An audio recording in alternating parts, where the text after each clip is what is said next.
welcome back to the channel. Today you can see that I'm doing some walkthrough / reviews of some decks that I've had for a very long time. I think I did have initial impressions or walkthroughs up of them when I very first came to YouTube, but I don't have those anymore, and they're decks that they're still available even though they're indie decks, and they really come to mind as the spring approaches. They're certainly something that I reach for more in spring and summer. Not all of my decks feel seasonal, and there's no hard and fast rule, but certainly these two fit that. They're going to be done in two separate videos. So the first one we're going to do is the Plant Ally cards, but as you can see, they're both by Lisa McLoughlin, and they're formatted in the same way, so these decks can be used together.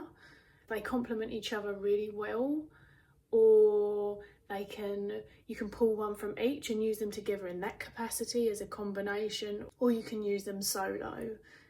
Lisa also has a third deck, but that's not going to be included here. These were her first two oracles as far as I'm aware. This was actually her second edition of the Plant Ally, and then when she created the Tree Wisdom, she did them in the same style. What I plan to do is take you on a walk through the deck, all of the cards included, give you some brief information, but also tell you about some of the things that I have found particularly enjoyable, or how I've used this deck in my particular practice. One thing that I know that Lisa wanted to note with these decks is that she's not calling on the plant energy in a botanical way. This is a completely different way of coming to the plant energies, a very intuitive way that she's utilised. And so it stands sort of alone when it comes to many of the plant decks in that capacity.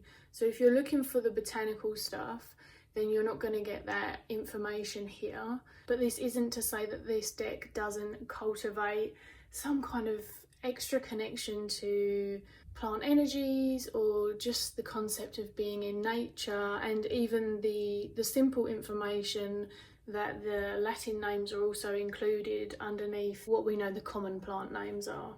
There's 55 cards per deck, plus you get an extra intro card, and you get these in both of them. I just grabbed my Star Child borderless so that you could see the difference in size.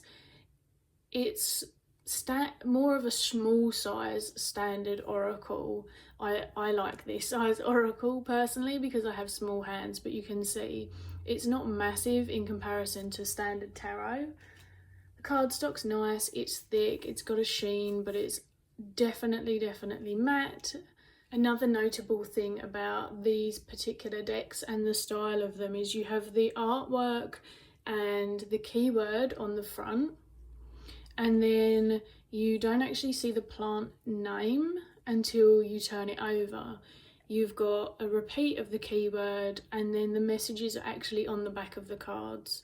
Lots of people have asked me over time, do I have troubles with any of the decks that are like this? And I personally don't.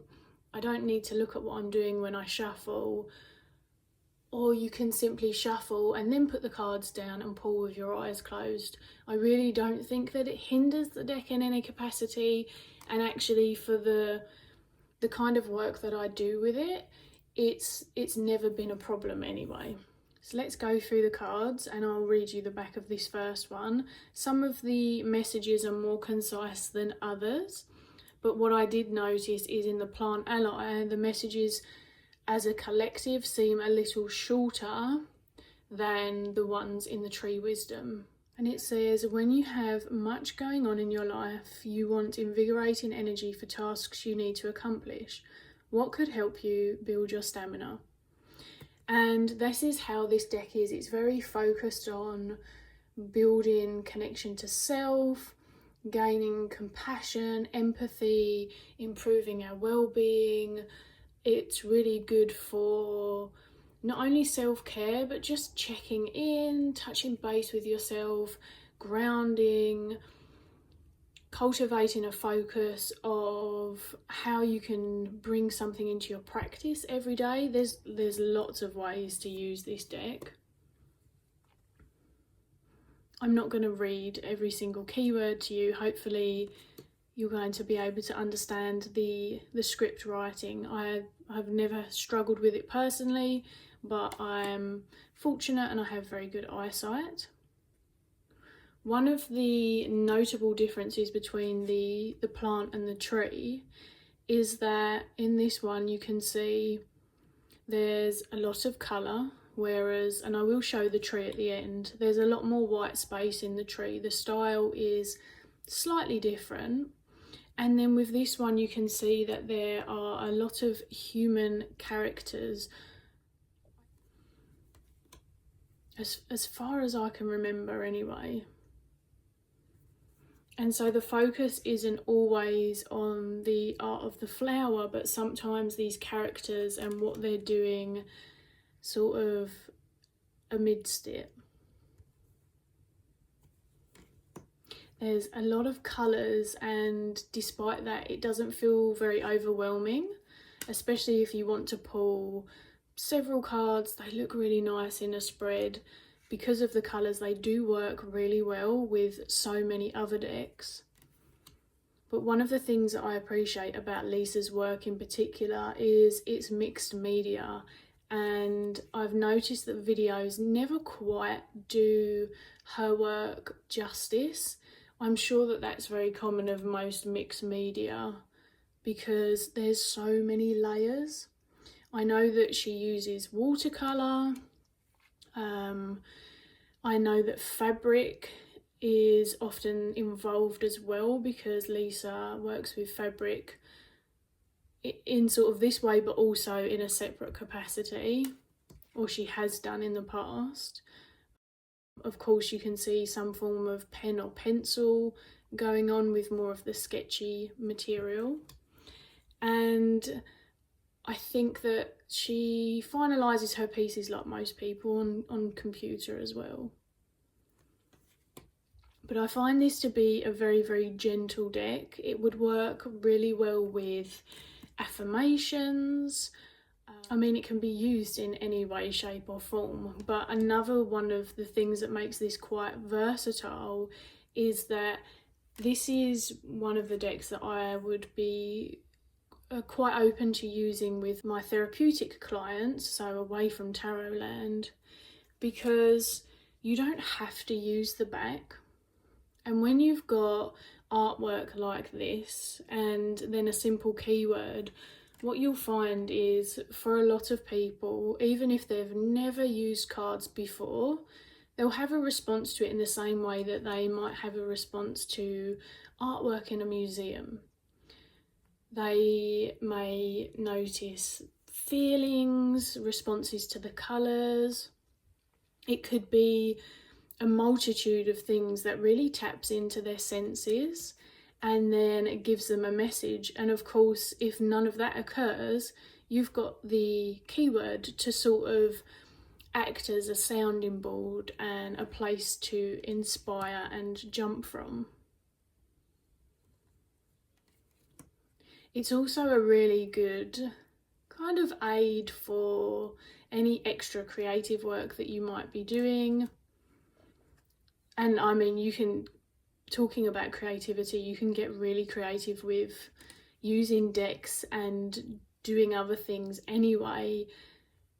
It could be that it helps you with a story plot. It could be the colour palette that you choose. I used to pull cards a lot actually when I did a lot of colouring to inspire colour palettes, and that was something that I enjoyed. This is a really good deck for that. In terms of keywords or phrases, because you can see they do kind of change up a bit, it's very positive, healing. There's occasionally more neutral terms, and of course let go can work both ways. But in my experience of having these, and as I say, I've had these 3 or 4 years easily, I think. They're not going to necessarily trigger any difficult responses just simply based on the artwork and the keyword. Obviously, where you take it from there, or the context of why you're pulling the card, or the context of when you're coming to the deck, how you're feeling, where you are and what you're exploring, you know, all of those things have an impact. But as a whole, I guess the artwork isn't challenging in that aspect, if that makes sense.